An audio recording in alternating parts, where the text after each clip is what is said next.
Təsadüfən değişə bilərikmi taleyimizi? Yoxsa tale insanların uydurması mı? Təsadüfən itirə bilərikmi hər şeyimizi? Yoxsa itirdiyimiz hər şey səhvlərin sonrası mı? Təsadüfən sökülüb dağlarımı Beytüləzam, solan ömrümüzdən keçib gedərmi xəzan? Minarələr sökülüb daha eşidilmir əzan. Kimdir dərdi yazan? Kimdir bu dərdi yazan? Necə müqəddimə yazılmalı ki anlasınlar? Başlanğıçlarını dinleyip sonu duymasınlar. Neçə üsyan gerektir ki insanlar oyansınlar. Bir yaralı göyərçin var azadlık səmasında. Açılan bir kör mermi değdi sineme tesadüfen.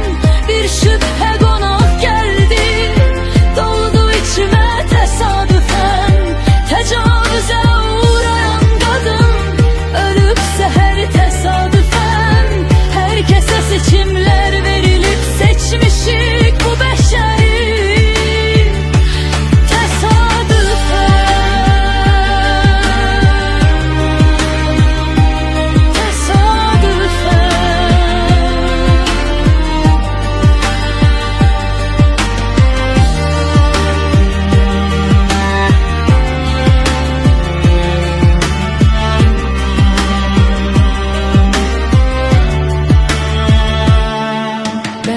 insan olup ettim aranıza tezahür.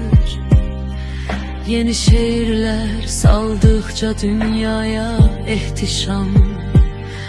Odlanıp gece hayallar sabah olup kül.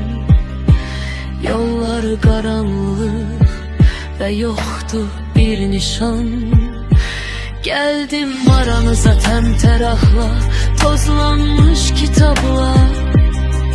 Getirdim izahlar, kapkara mizahlar. Millerle tezatlar, günahkar bütün ezalar. Günahlarımızın ardında yüzlerle cezalar. Hisler biter, cism torpalla birleşer.